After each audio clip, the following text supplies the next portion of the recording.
3 باتیں اللہ تبارک و تعالی نے کامیابی کے لیے ارشاد فرمائی۔ پھر سنیے، سورۃ المائدہ ہے، آیت نمبر 35 ہے، 6 پارہ۔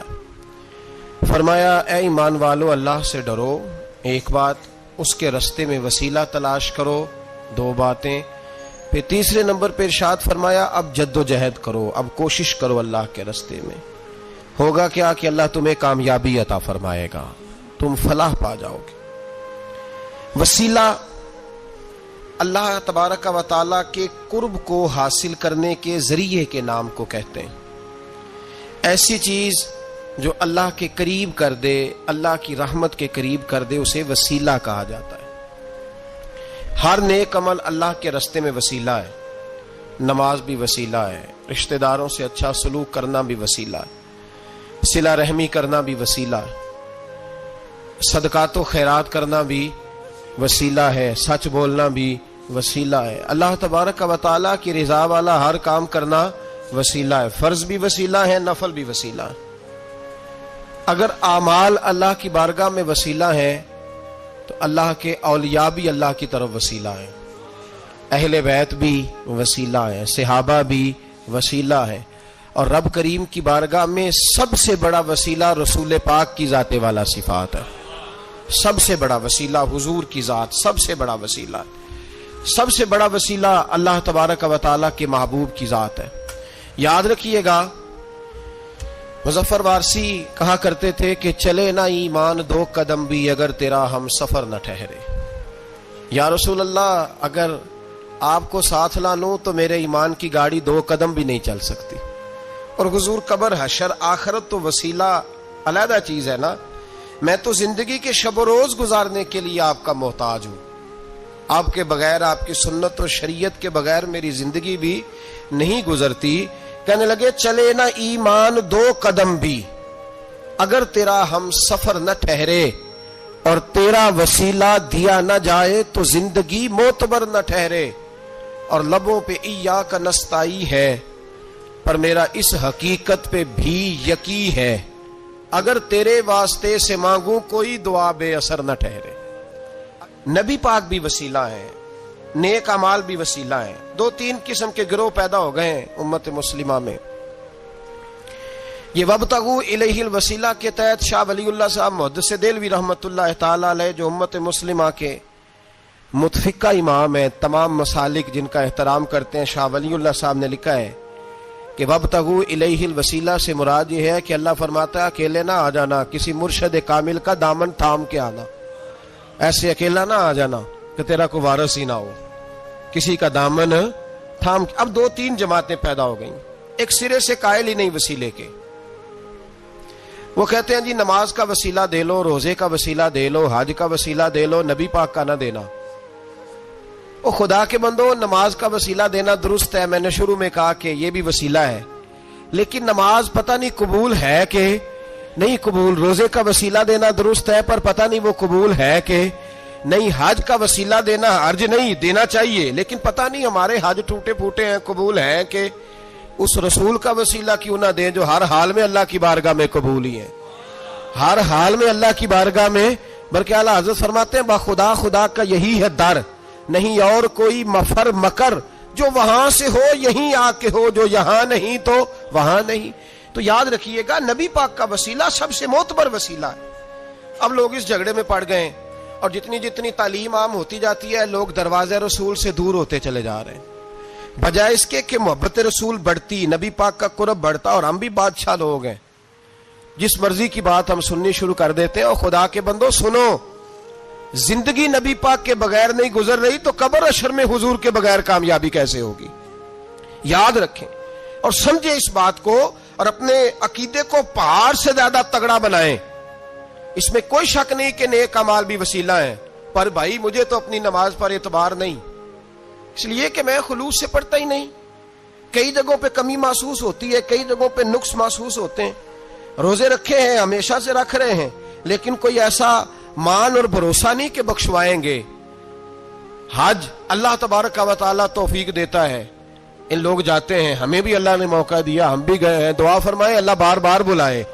لیکن گزارش یہ ہے میرے بھائی، سمجھ لیں کہ یہ چیزیں ہماری نظر میں کرتے ہیں، اللہ تبارک و تعالیٰ انہیں سبب رحمت بنائے گا، لیکن ہمیں اس پر کوئی مان، کوئی تکبر، ہاں اگر بھروسہ ہے تو ذات رسالت مآب پہ بھروسہ ہے، نہ تیگو تیر پہ تکیے، نہ خنجر پر، نہ بھالے پر، بھروسہ ہے تو ایک سادی سی کالی کملی والے پر، نبی پاک صلی اللہ علیہ وسلم کی ذات پر۔ اب لوگ خشک زندگی گزارنا چاہتے ہیں، خشک سی نماز، اور بس جی بس نماز روزہ سیدھا کرو، یہ ہمیں کہاں لگایا جا رہا ہے۔ ہم خود بھی آگے نہیں جانا چاہتے، حالانکہ ہم نے وسیلے بنائے ہوئے ہیں۔ کئی لوگوں نے ایم پی اے وسیلہ رکھا ہوا ہے، ایم این اے وسیلہ رکھا ہوا ہے، یار 15-20 وسیلہ رکھے ہوئے ہیں، بلکہ امیر لوگوں سے سلام دعا رکھی ہوئی ہے۔ کس لیے؟ روز دعوتیں پکتی ہیں ہوٹلوں میں، یہ سارے وسیلے ہم نے بنائے ہوئے ہیں۔ عجیب معاملہ ہے، دنیا داروں سے وسیلے ہیں، لیکن رب کریم کے بندوں سے ہم نے تعلقات نہیں رکھے۔ مزارات پہ جانا، اولیاء کی بارگاہ میں جانا، رب کریم کے بندوں سے پیار کرنا، صحابہ سے محبت کرنا، اہل بیت سے پیار کرنا، نبی پاک پہ درود پڑھنا، دنیا داری کا ہمیں پتہ ہے ہم نے کیسے بیچ میں سے بچ کے نکلنا ہے، ہمیں کس چیز کی حاجت ہے، دعوت پہ بلانا ہے تو کس کو چھانٹی کر کے بلانا، یہ سارا ہمیں پتہ ہے۔ جب شادی ولیمے کے اور سالگرہ کے اور عقیقے کے کارڈ لکھے جا رہے ہوتے ہیں تو پتہ ہوتا ہے اس کو رہنے دو، اس کو آنے دو، اس کو مس کر دو، اس کے بغیر گزارا نہیں۔ ان وسیلوں کا سارا پتہ ہے۔ اللہ رسول کے وسیلے کی بات آتی ہے تو ہم بھی فتویٰ پوچھنے چلے جاتے ہیں، ہم بھی تفصیلات پوچھتے ہیں، ادھر ادھر نہ جا، یاد رکھ بغیر مصطفیٰ کے تیرا کوئی کام نہیں چل سکتا، بغیر نبی پاک کے تیری زندگی گزر سکتی، سوال ہی نہیں پیدا ہوتا۔ یہ وسیلہ ضائع نہ کر بیٹھنا، ایسے کسی کی بات میں نہ آ جانا۔ یہ ایمان ہے، یہ ایقان ہے، یہ لذت ہے، یہ حسن ہے، یہ سرمایہ ہے، کسی جگہ اس میں کوتاہی نہ کر لینا، ایک ذرہ برابر تیرے دل میں نقص نہ واقع ہو جائے۔ یاد رکھنا نیک اعمال بھی وسیلہ ہے۔ اللہ کرے کہ ہمارے عمل ایسے ہوں کہ اللہ کی بارگاہ میں قبول کیے جائیں۔ اللہ کرے کہ ہمارے عمل ایسے اعمال کا وسیلہ دینا 100% جائز ہے، اس میں کوئی گنجائش نہیں۔ حدیث پاک سنیے، میرے رسول پاک سید عالم صلی اللہ علیہ وسلم نے فرمایا بنی اسرائیل کے 3 لوگ تھے، نیک آدمی تھے، سفر پہ جا رہے تھے تو بارش تیز آ گئی، صحیح بخاری کی حدیث ہے، تیز بارش آئی، ایک غار میں پناہ لی بارش سے بچنے کے لیے۔ اچانک طوفان آیا تو ایک پتھر لڑک کر غار کے منہ کے آگے گر گیا، اندھیرا چھا گیا، اندر اندھیرا، طوفان ہے، پریشانی ہے۔ میرے حبیب پاک علیہ السلام فرماتے ہیں جب اندھیرا دم گھٹنے لگا، اندھیرا ہونے لگا، پریشان ہونے لگے، ایک بولا، کہنے لگا اگر زندگی میں کوئی نیک کام کیا ہے تو اس کو یاد کر کے دعا مانگو، اللہ کرے ہم سے کوئی نیک کام ہو جائے۔ جو ہوتے ہیں اس میں بھی ریاکاری ہوتی ہے، اس میں بھی ملاوٹ ہوتی ہے، کوئی نیک کیا ہے تو دعا مانگ لو۔ ایک نے ہاتھ اٹھائے اور دعا کیسے مانگی؟ اللہ اکبر، عرض کرنے لگا اے اللہ تو جانتا ہے میں نے بکریاں رکھی ہیں، میں دودھ دھو کے بیچتا ہوں، میرے بیٹے بھی ہیں، بیٹیاں بھی ہیں، اولاد بھی ہے، اور میرے پاس لوگ دودھ خریدنے بھی آیا کرتے تھے، اور اللہ میرے بوڑھے ماں باپ ہیں، میں نے اپنی زندگی کا طریقہ بنایا ہے جب تک ابا جی دودھ نہیں پیئیں گے کسی کو نہیں ملے گا، جب تک میری بوڑھی ماں کے لبوں سے دودھ نہیں لگے گا کسی کو نہیں ملے گا۔ اے اللہ وہ رات بھی تو جانتا ہوگا جب میں دیر سے آیا، دودھ دھویا تو ماں باپ سو چکے تھے، عرش کے مالک تو بھولا نہیں کرتا، تو بھولنے سے پاک ہے، میرے رب میں دودھ کا پیالہ لے کے ساری رات کھڑا رہا ماں باپ کے سرانے، نہ میں نے دودھ بیچا نہ میں نے بچوں کو دیا، آدھی رات کے بعد ان کی آنکھ کھلی، انہوں نے دودھ پیا، اے اللہ میری اماں بھی مجھ سے بڑی راضی ہوئی، میرا باپ بھی بڑا راضی ہوا، مالک اگر وہ عمل واقعی تجھے قبول ہے تو اس مصیبت سے نجات دے دے۔ میرے نبی پاک علیہ السلام فرماتے اس نے یہ وسیلہ دے کے دعا مانگی تو اللہ نے پتھر سرکا دیا، پہلے روشنی نہیں آ رہی تھی اب روشنی آنی شروع ہو گئی۔ پتہ چلا جو زندگی میں روشنی چاہتا ہے وہ ماں باپ کی نوکری کرے، جو زندگی میں روشنی چاہتا ہے وہ ماں باپ کی بلے شاہ تو آسمانی اڈدیاں پھڑنا ہے، اور جڑا گھر بیٹھا انہوں پھڑیا ہی نہیں، ان کی نوکری کرو روشنی ملے گی۔ دوسرا بولا، اس نے کہا اے اللہ تجھے پتہ ہے میں نے کئی لوگ مزدوری پہ رکھے ہوئے ہیں، ایک شخص مزدوری کرتا تھا تو کچھ کلو کچھ شیر چاول کچھ چاول اس کی مزدوری بنے، مثال دے کے سمجھاتا ہوں، 10,000 کے چاول اس کی مزدوری بن گئے، میں نے اس کو کہا مزدوری لے لے تو وہ ناراض ہو کے چلا گیا ناراض ہو کے، لیکن اے اللہ میں نے اس کا مال کھایا نہیں، میں نے مزدور کا حق رکھا نہیں، اے اللہ میں نے 10,000 علیحدہ کر دیا، وہ چاولوں کی قیمت میں نے علیحدہ کر دی، جب میں کاروبار کرتا تو میں نے اس کا پیسہ انویسٹ کر لیا، پھر اس پیسے سے میں کماتا رہا. ایک وقت آیا کہ زمانے بیت گئے، وہ 10,000 10 لاکھ یا یوں سمجھ لیں 10 کروڑ ہو گیا. کئی گائیں، کئی اونٹ، کئی پلاٹ آ گئے. اے اللہ، کئی زمانے کے بعد وہ مزدور لوٹا اور کہنے لگا صاحب میں غریب ہو گیا ہوں، تنگ دستی آ گئی ہے، بوڑھا ہو گیا ہوں، وہ میرے پیسے تو دے دیں.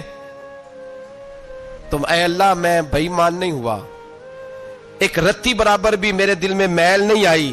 میں نے کہا یہ اتنی درجن گائیں تیری، یہ اونٹ تیرے، یہ پلاٹ تیرے. وہ کہنے لگا تو مجھ سے مذاق کرتا ہے، میرے تو تھوڑے سے چاول تھے، یوں سمجھ لے 10,000 کا اور اتنا کچھ. میں نے کہا وہ تیرے پیسے، تو ناراض ہو کے چلا گیا، میں نے ڈھونڈا تو ملا نہیں. وہ تیرے پیسے میں نے انویسٹ کیے تو آج یہ سارا سرمایہ اسی کا ہے. اے اللہ وہ بوڑھا مزدور جب اتنی گائیں ملی، اتنے اونٹ ملے، اتنے اسے پلاٹ ملے تو وہ روتا دعائیں دیتا گیا. اے اللہ اگر تجھے میرا وہ عمل قابل قبول ہے تو اس مصیبت سے نجات عطا فرما.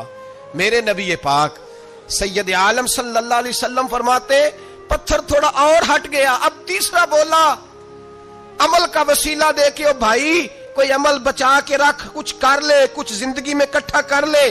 کوئی تو ایسا عمل ہو جب قیامت آئے تو مصیبت سے بچ سکے، تو قبر میں مصیبت سے بچ سکے، تو دنیا میں مصیبت سے بچ سکے. میرے رسول پاک سید عالم صلی اللہ علیہ وسلم فرماتے تیسرا بولا، کہنے لگا اے اللہ تو جانتا ہے میں جوان، میں رانا، میں حسین، مجھے عورتیں دعوت دیتی تھی، اپنی طرف مائل کرتی تھیں، لیکن میں کسی پر نہ دیکھتا. بس ایک چچا کی بیٹی پہ میں عاشق ہو گیا، اس کے میں قریب جانے لگا، بلانے لگا. 100 دینار بھی اکٹھے کیے اس کو دینے کے لیے. ایک ایسا وقت آیا کہ وہ راضی بھی ہو گئی. اے اللہ تنہائی بھی آ گئی. یوں سمجھ لو کہ میں جوان بھی، حسین بھی، مالدار بھی، میں چاہوں تو ایک دن میں 4 دفعہ میں بدکاری کر سکتا تھا. اے اللہ ساری خوبیاں تھیں. وہ بی بی میرے پاس آئی، کمرہ تنہائی، کوئی دیکھنے والا نہیں تھا. جب میں اس کے قریب جانے لگا تو وہ عورت کہنے لگی تو رب سے ڈر جا، رب سے ڈر جا، رب سے ڈر جا. اے اللہ طاقت بھی، جوانی بھی، حسن بھی، مال بھی، میں سب کچھ کر سکتا تھا پر تیری لیے. اور اگر مسلمان ہوگا تو کہے گا اے اللہ تیرے رسول کے لیے. اے اللہ مدینے والے چاند کی بات مان کے، اے اللہ آمینہ کے معصوم کی بات مان کے، اے اللہ جناب فاطمہ الزہرا کے ابا کی بات مان کے میں نے اپنے نفس کی خواہش کو کچلا، اور کچل کر کے میں نے وہ گناہ نہیں کیا، اس کو آزاد کر دیا. اگر وہ عمل تیری بارگاہ میں قبول ہے تو نجات دے دے. میرے نبی پاک فرماتے ہیں بس دعا ختم ہوئی تو اللہ نے پہاڑ دور پھینک دیا، اللہ نے نجات دے دی. اللہ کرے میری ملت کے جوان کو بھی یہ نیکی نصیب ہو جائے. اللہ کرے ماں باپ کی خدمت کرنے والے بن جائیں. اللہ کرے ہم مزدوروں کا حق دینے والے بن جائیں. اللہ کرے ہم بے ایمانی، دھوکے بازی کو چھوڑ دیں. اگر کوئی ایسا عمل ہوگا تو اللہ دنیا میں بھی نجات دے گا مشکلوں سے، قبر میں بھی اللہ نجات عطا فرمائے گا، قیامت میں بھی اللہ. عمل کا وسیلہ دینا رب کی بارگاہ میں جائز ہے. بولیے اللہ کے ناموں کا وسیلہ دینا جائز ہے. کوئی بھی عبادت اگر خلوص کے ساتھ کی جائے، میرے نبی پاک نے فرمایا فرض نماز پڑھ کے تو جو دعا بھی مانگے گا رب تیری قبول فرما لے گا. فرض نماز پڑھ کے جو دعا بھی مانگے گا اللہ تیری. اس کا مطلب ہے اعمال کی برکت سے اللہ دعائیں قبول کرتا ہے. اللہ دعائیں قبول، بس پھر وہی دعا کرتا ہوں اللہ ہمیں خلوص والے عمل کی توفیق عطا فرما. اچھا اگر یہ والا وسیلہ جائز ہے تو بتائیے نبی پاک کا وسیلہ جائز نہیں؟ عمل میں تو کوئی کوتاہی ہو سکتی ہے لیکن حضور کی وجاہت میں کوئی کوتاہی ہو سکتی، نبی پاک کی رحمت میں کوئی کمی ہو سکتی. ادھر سنو ایک پہلو ذرا گہرائی سے، ایک بات عقیدے کی اس کو یاد رکھنا، اللہ کو کوئی بندہ نا مجبور نہیں کر سکتا کہ ہم نے نبی پاک کو لا کے کھڑا کر دیا ہے تو اللہ مجبور نہیں ہو گیا. یہ سمجھ لیں اللہ مجبور ہے. ایک مجبور ہوتا ہے، ایک پیار ہوتا ہے. ان دونوں چیزوں میں اللہ کو اپنے رسول سے پیار ہے. نبی پاک فرماتے ہیں میں دعا کرنے گیا اے اللہ میری امت پہ قحط نہ آئے. اللہ نے فرمایا ابھی نہیں آئے گا. اے اللہ میری امت کے چہرے نہ بدلیں، گناہ کریں تو مسخ نہ ہو، ابھی نہیں بدلیں گے. حضور فرماتے ہیں میں نے ہاتھ اٹھایا کہ اللہ یہ آپس میں لڑے نہ. توجہ کرنا جملوں پہ، اے اللہ یہ آپس میں لڑے نہ. اللہ یہ بھی کہہ سکتا تھا حبیب یہ نہیں قبول کرنی دعا. اللہ بے نیاز ہے نا, چاہے قبول کرے اور چاہے, توجہ کرو, غور کرو بات پہ, اللہ چاہے تو قبول کرے, چاہے تو اے اللہ میری امت لڑے نا, تو یہ نہیں فرمایا حبیب قبول نہیں کرتا, کہ محبوب یہ دعا مجھ سے مانگ ہی نہ. اے حبیب تو دعا مانگ, تو مانگے میں قبول نہ کروں, یہ ہو نہیں سکتا. اس طرح کر یہ دعا مجھ سے. نبی پاک نے منافقین کے لیے دعا کرنی چاہیے کہ اے اللہ, اے مولا تو مہربانی فرما, اے اللہ کرم فرما, منافقین کو بھی بخش دے. تو میرے رسول پاک علیہ السلام فرماتے ہیں رب کریم نے مجھے منع کیا, اے محبوب یہ والی دعا, یہ دعا ہی نہ مانگ. یہ دعا اللہ کو کوئی مجبور کر سکتا, لیکن اگر اللہ پیار کرے تو. بھائی دنیا داری کا چودھری صاحب کا, مولوی صاحب کا, پیر صاحب کا ایک عام مشہور مقولہ ہے, فلاں بندہ آ گیا تھا, اس کو میں انکار نہیں کر سکتا تھا. کیوں جی, وہ بندوق لے کے آیا تھا, کر دینا تھا انکار. فلاں آدمی آ گیا تھا, پھر میں اس کو انکار, اور فلاں بندے کو ساتھ لے آیا تھا, اس کو انکار ہو سکتا.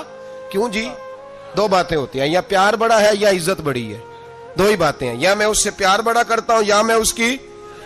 اللہ اپنے نبی سے پیار بھی بڑا کرتا ہے اور اپنے نبی کی عزت بھی بڑی فرماتا ہے. بس یہ سمجھ لے بات. وسیلے کا معنی یہ ہے کہ اللہ اپنے نبی سے پیار کرتا ہے, اپنے محبوب کو اللہ بڑی عزت عطا فرماتا ہے. نبی پاک سید عالم صلی اللہ علیہ وسلم کے وسیلے کا یہ حال تھا کہ صحابہ ہر کام کے لیے دروازہ رسول پہ پہنچ جاتے تھے. پیاس لگی تو حضور کے پاس, بھوک لگی تو نبی پاک کے پاس, حضرت ابو ہریرہ کو حافظہ چاہیے تو نبی پاک کے پاس, کسی کو اولاد کی ضرورت ہے تو وہ رسول پاک کے پاس, کسی کو طاقت کی ضرورت ہے تو وہ بھی نبی پاک کے پاس. ہر آدمی جاتا تھا, انہیں پتا تھا دیتا خدا ہی ہے, پر وسیلہ مصطفیٰ دیتا ہے صلی اللہ علیہ. اور حضور نے فرمایا انما انا قاسم, بخاری مسلم میں فرمایا میں تو بانٹنے والا ہوں, میں قاسم ہوں, میں قاسم ہوں. واللہ یؤتی, ہاں عطا کرنے والا اللہ ہے, میں قاسم ہوں اور دینے والا اللہ ہے. صحابہ ہمیشہ نبی پاک کے واسطے سے دعا مانگتے, انہیں پتا تھا اگر تیرے واسطے سے مانگوں تو کوئی دعا بے اثر نہ ٹھہرے. ترمذی شریف, ابن ماجہ, دیگر تمام کتب میں امام احمد نے اپنی مسند میں نقل کیا.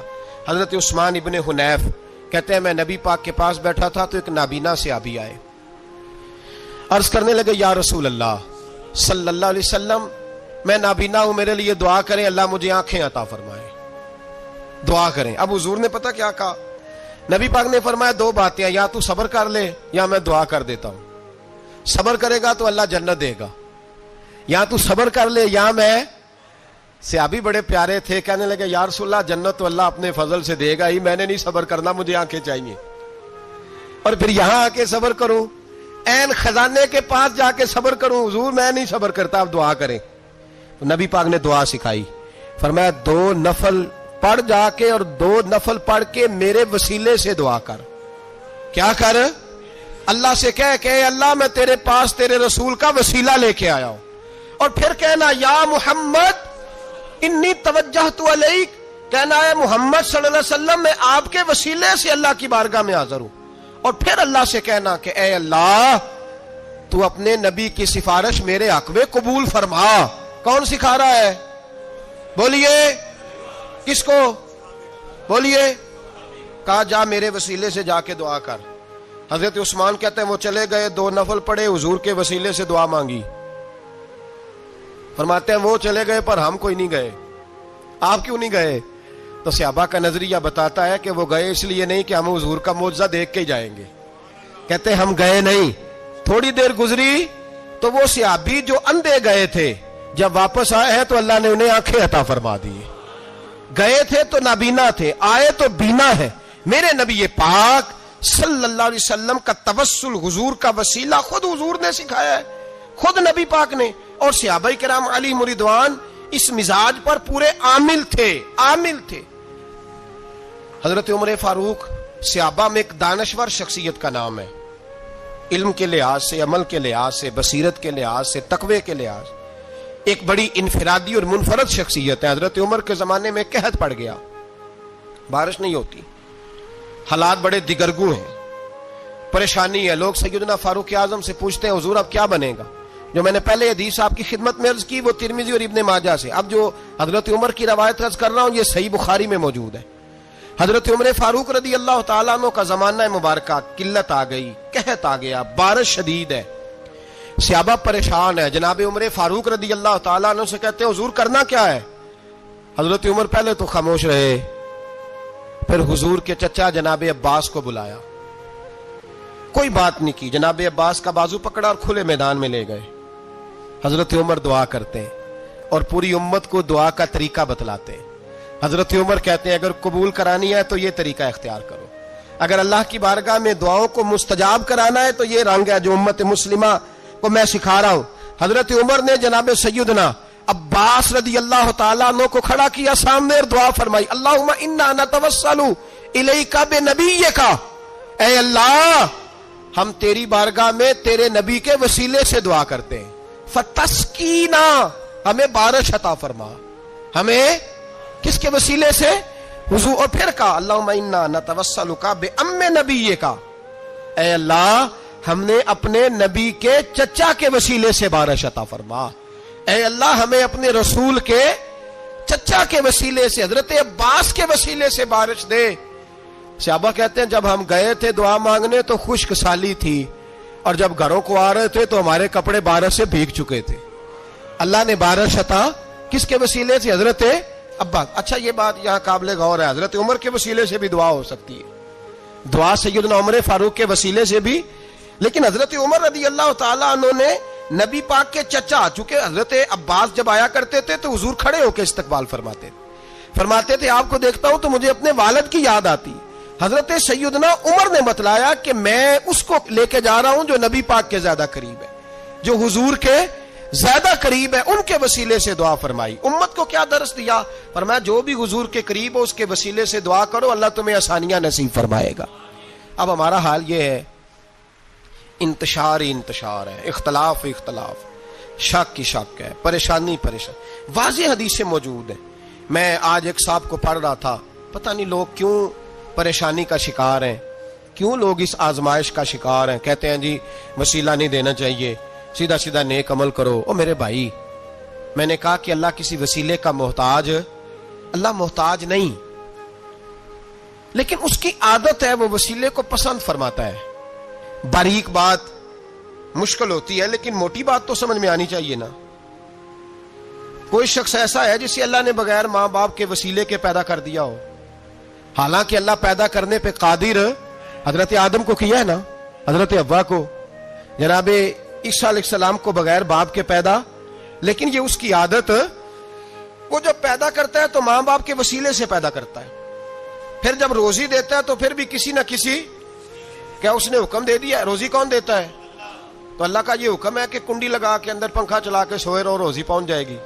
کہتا اٹھ, کوئی سبب پیدا کر, باہر نکل, محنت کر, وسیلہ بنا. جو آدمی کہتا ہے جی میں کپڑے سی بھی خود لیتا ہوں, استری بھی کر لیتا ہوں, دھو بھی لیتا ہوں, اس سے سوال یہ ہے کہ بنا بھی لیتے ہو.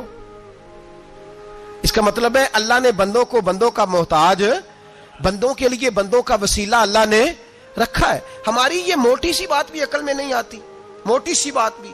کہتا جی نہیں ڈائریکٹ, او خدا کے بندے تھوڑا غور کر, دیتا اللہ ہی ہے اور دے گا بھی اللہ ہی, لیکن جو ذرائع, جو وسیلے, جو سبب اللہ نے ہمارے لیے مقرر کیے ہیں, ہم اس سبب کا انکار کر سکتے؟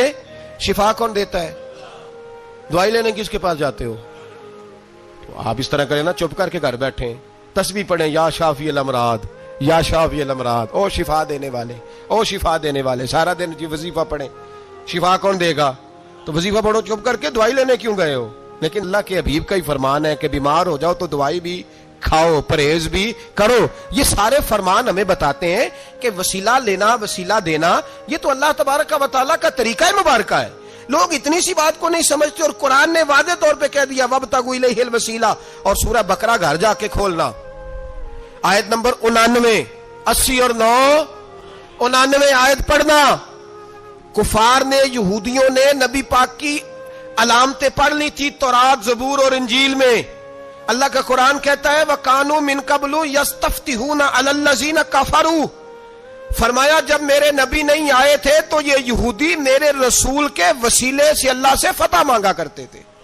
اور جب یہ رسول کا وسیلہ دیتے تھے تو اللہ انہیں فتح عطا فرماتا تھا۔ امام حاکم نے مستدرک میں لکھا ہے، اور امام حاکم انہی شرطوں پر حدیثیں بیان کرتے ہیں جن شرطوں پر امام بخاری اور مسلم بیان کرتے ہیں۔ امام حاکم کہتے ہیں کہ نبی پاک صلی اللہ تعالی علیہ وآلہ وسلم کے وسیلے سے ہر چیز اللہ عطا کرتا ہے۔ جناب آدم علیہ السلام زمین پہ تشریف لائے تو 300 سال نگاہ اٹھا کے آسمان کی طرف نہیں دیکھا، شرم آتی ہے مجھ سے غلطی ہو گئی، اور پھر روتے رہے 300 سال۔ پھر اللہ فرماتے فتلقى آدم من ربہ کلمات، پھر اللہ نے جناب آدم کو کچھ کلمے سکھائے جس کی برکت سے توبہ قبول کی۔ وہ کلمے کیا تھے؟ امام حاکم فرماتے ہیں وہ کلمے یہ تھے کہ جناب آدم کے دل میں اللہ نے ایک دن بات ڈالی، خود بات ڈالی اللہ نے دل میں۔ حضرت آدم کہنے لگے اے اللہ، جب میں نے آنکھ کھولی تھی تو جنت کے دروازے پہ میں نے لکھا ہوا دیکھا تھا لا الہ الا اللہ محمد الرسول اللہ صلی اللہ علیہ، جنت کے ہر پتے پر درخت پر میں نے لکھا دیکھا تھا لا الہ الا اللہ محمد الرسول اللہ۔ تو جناب آدم کہنے لگے اے اللہ، وہ جو رسول جن کا نام تو نے جگہ جگہ لکھا ہے ان کے وسیلے سے ہی میری توبہ قبول فرما۔ تو رب کریم نے فرمایا اچھا حبیب کی بات کرتے ہو، چلو آدم فتاب علیہ انہ هو التواب الرحیم، جا میں نے تیری توبہ قبول کی، میں ہوئی بڑا مہربان، میں ہوئی بڑی توبہ قبول کرنے والا۔ شیخ سعدی فرمایا کرتے تھے اگر تیرے باپ کی توبہ، جناب آدم کی توبہ مصطفیٰ کے وسیلے سے قبول ہوتی ہے، تو کیوں انکاری ہو گیا ہے؟ تو کیوں انکاری ہو گیا؟ کیوں نہیں حضور کا وسیلہ مانگتا؟ میرے نبی پاک سید عالم صلی اللہ تعالی علیہ، لوگ بڑی ڈھٹائی سے انکار کرتے ہیں، بڑی دلیری سے انکار کرتے ہیں۔ او خدا کے بندو، یہ وسیلہ تو بڑا ضروری ہے، یہ وسیلہ تو بڑا قیمتی ہے۔ میرے نبی پاک صلی اللہ تعالی علیہ وآلہ وسلم نے خود یہ وسیلہ سکھایا۔ صحابہ اس کے قائل تھے۔ حضرت عائشہ صدیقہ کے پاس لوگ آئے، آ کے عرض کیا اے اماں جی بارش نہیں ہوتی، قحط پڑ گیا ہے۔ اس بات کو نا ذرا دل کی گہرائیوں سے سننا۔ مسجد نبوی ہے، مسجد نبوی کے ساتھ ادھر دیکھیے گا ذرا، یہ مسجد ہے، مسجد کے ساتھ حضور کی قبر ہے، ساتھ حضرت عائشہ کا حجرہ ہے، پہلے حضرت عائشہ پھر حضور کا روزہ، پھر آگے بولتے جائیے آگے کیا ہے؟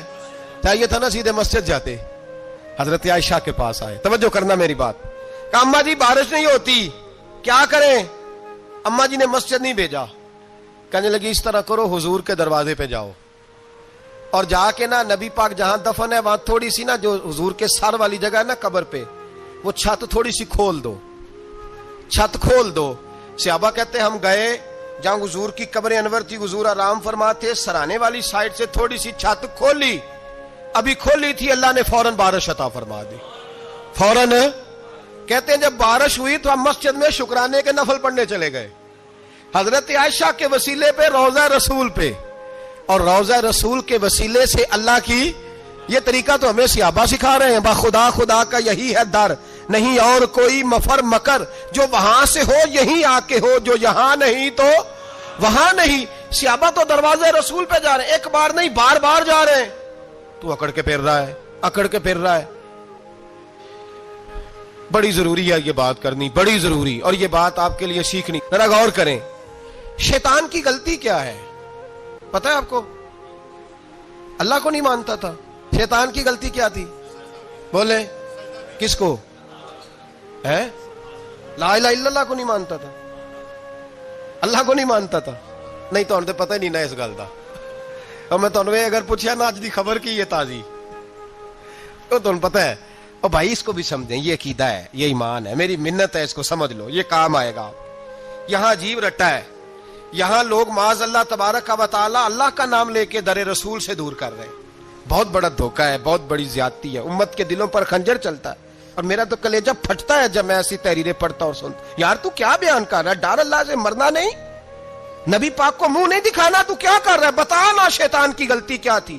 وہ تو صاف ستھری بات کر رہا تھا، یا اللہ ایک نہیں تو لاکھ سجدہ کرا میں تجھے کرتا ہوں۔ اللہ نے فرمایا ادھر آنا، میرے محبوب کو سجدہ کر۔ کہنے لگا نہیں کرتا، فرمایا فخرج فإنک رجیم، نکل جا تو لعنتی ہے۔ جو حضرت آدم کو وسیلہ نہ مانے وہ لعنتی ہے، اور جو روضہ رسول پہ کھڑا ہو کے کہے میں نبی کو وسیلہ نہیں مانتا، جو دروازے رسول پہ پہنچ کے کہے میں نبی پاک کو وسیلہ نہیں مانتا، جو مصطفیٰ کے وسیلہ ہونے کا انکار کرے. تو کہتا ہے کہ دنیا میں وسیلہ نہیں مانتا, اللہ تو قیامت کے دن بھی کہتا ہے جو مصطفیٰ کے پاس سے ہو کے آئیں گے میں بخش دوں گا. شفاعتی لعال الکبائر من امتی, حضور فرماتے ہیں موٹے موٹے گناہگار آتے جائیں گے, کالی کملی کے نیچے چھپاتا جاؤں گا, جنت میں بھیجتا جاؤں گا. وہاں قیامت میں تیری معافی نہیں ہو رہی, تو یہاں نہیں مان رہا. بریلی کے امام فرماتے ہیں آج لے ان کی پناہ, آج مدد مانگ ان سے, کل نہ مانیں گے قیامت میں اگر. اور دیکھ تو کہتا ہے میری نمازیں, میرے روزے, میری زکاتیں, میرا جہاد کام آئے گا. سن, حضرت عبد الرحمن ابن عوف صحابہ میں سے تگڑا آدمی, اتنا بڑا شخص, اتنا بڑا آدمی کہ جس کے پیچھے میرے رسول نے نماز ادا فرمائی ہے. اتنا بڑا شخص, ہر جہاد میں سب سے پہلے, سب سے امیر تھے, صدقات خیرات بڑھ بڑھ کے دیتے تھے, ساری نیکیاں ہیں. ایک بی بی نبی پاک کے لیے ایک قمیض بنا کے لائی. ایک حدیث یہ ہے, یہ بخاری مسلم ہے, ایک حدیث یہ ہے کہ چادر بنا کے لائی, چادر بنا کے لائی, بڑے اچھے نقار نکالے, دروازہ رسول پہ آئی, حضور میری قبول کر لے. نبی پاک نے چادر اوڑی, اگرچہ ان کا نام شارحین نے لکھا ہے, صحیح حدیث میں صرف ایک صحابی کے لفظ ہے. شارحین کہتے ہیں کہ وہ عبد الرحمن ابن عوف تھے. چلو یار کوئی اور بھی تھے تو صحابی تو تھے نا, صحابی سے زیادہ تو نیک عمل ہم نہیں نہ کر سکتے. وہ صحابی تھے یا حضرت عبد الرحمن ابن عوف تھے. آئے, آ کے کہنے لگے یا رسول اللہ بڑی پیاری لگ رہی ہے آپ کو چادر. حضور بنانے والے نے تو بڑی بنائی تھی, پر جب آپ پہ آئی ہے پھر تو نور نالا نور ہی ہو گئی ہے. حضور بڑی پیاری, کیا بات ہے, کیا بات ہے. مکھ چند بدر شاہ شانی ہے, متھے چمک دی لاٹ نورانی ہے, کالی زلف تے اکھ مستانی ہے, مخمور اکھی ہیں مد بھریاں. سبحان اللہ, سبحان اللہ, سبحان اللہ. ما اجمل کا, ما اکمل کا. اور جو آخر میں بات کی وہ بڑی بڑی منفرد ہے, کتھے مہر علی تے کتھے تیری ثنا, مشتاق اکھی کتھے جاڑیاں. پھر کہنے لگے کوئی مثل نہ ڈھولن دی, تو چپ کر مہر علی ایتھے جا نہیں بولن دی, تو چپ کر مہر علی ایتھے جا نہیں. لم جاتی نظیر کا فی نظر مثلے, تو نشد پیدا جانا, ایتھے جا نہیں بولن دی. جناب عبد الرحمن, حضور کیا بات ہے. والضحیٰ واللیل اذا سجا, حبیب کیا بات ہے. حضور نے فرمایا تجھے اچھی لگ رہی ہے؟ کہا حضور بڑی اچھی لگ رہی ہے, قربان جاؤں, کون دیتا ہے دینے کو منہ چاہیے, دینے والا ہے سچا ہمارا نبی. حضور نے فوراً چادر اتاری, کا عبد الرحمن لے لو. دے کے حضور چلے گئے. صحابہ گرد کٹھے ہوئے, محفل کا رنگ ہی بدل گیا. تھوڑی دیر پہلے مسکراہٹ تھی, ایک صحابی غصے سے بولے, کہنے لگے عبد الرحمن یار تو تگڑا بندہ ہے, تو چاہے تو ابھی باہر جا کے 100 چادر اس طرح کی خریدے. حضور تو کسی کی قبول ہی نہیں کرتے, بڑی مشکل سے کسی کی چیز لیتے ہیں, غریب کا خیال رکھتے ہیں. حضور نے قبول کر لی تھی تو عجیب آدمی ہے, تو نے مانگ لی, یہ خیال نہیں آیا.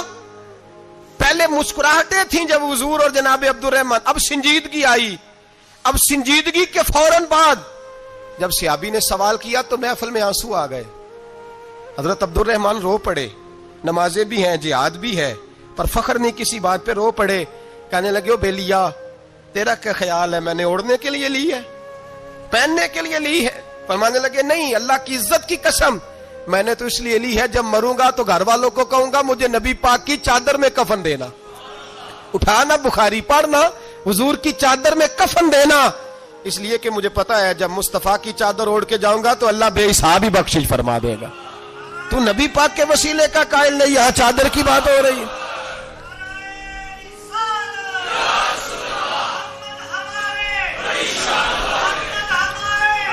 سنیے سنیے اور غور کیجئے.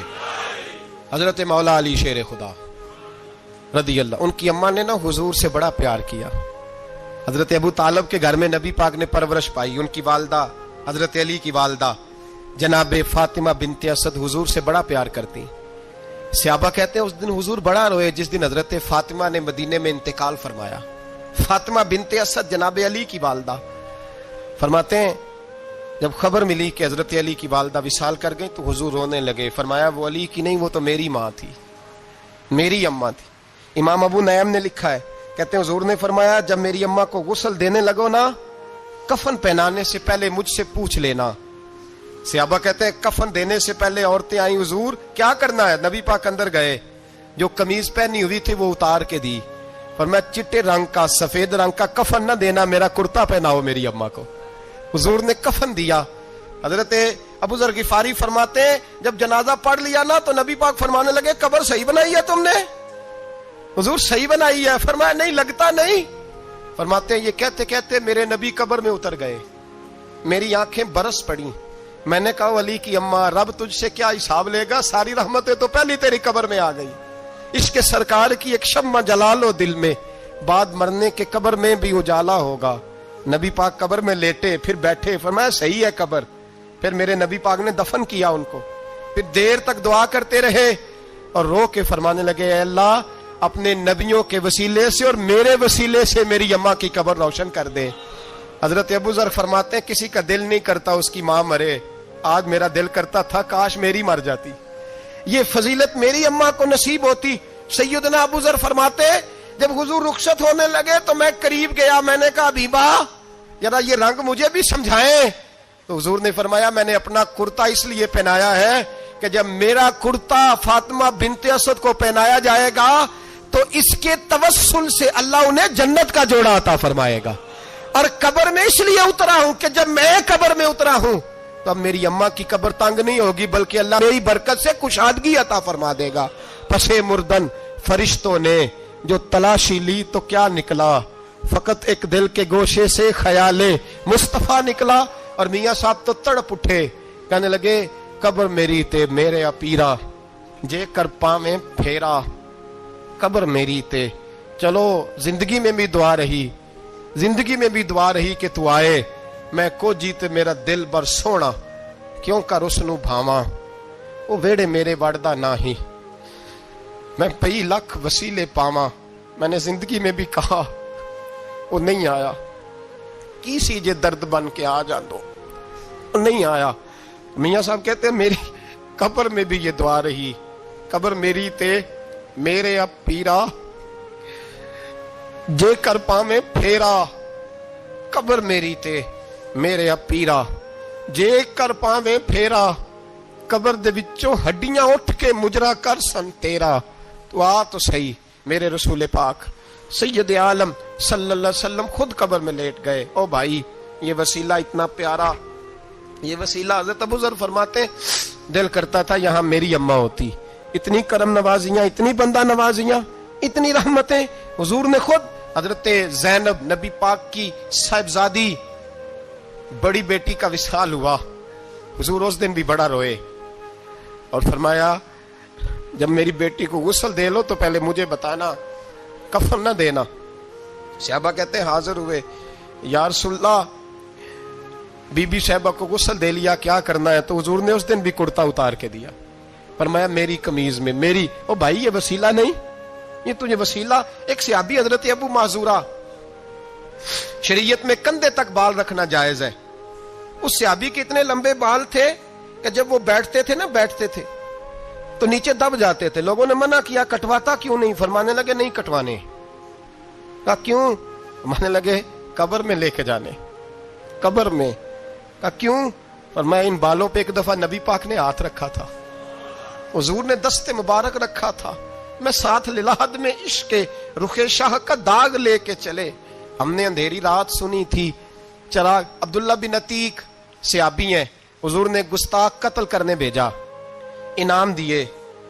انتقال کا وقت آیا تو بچوں کو بلایا, کہنے لگے یہ ایک ڈنڈا ہے, عصا ہے, جب مروں تو میری قبر میں رکھنا. کہا ابا جی سنا نہیں کبھی کسی نے ڈنڈا قبر میں رکھا ہو, عصا آپ کی قبر میں کیوں رکھے؟ فرمایا بیٹا تمہیں پتا نہیں, یہ معمولی نہیں, یہ وہ ہے جو میرے رسول نے مجھے دیا تھا. یہ میری قبر میں, قبر میری تے میرے اب پیرا جے کر پاویں پھیرا, قبر دے وچوں ہڈیاں اٹھ کے مجرا کن سن تیرا.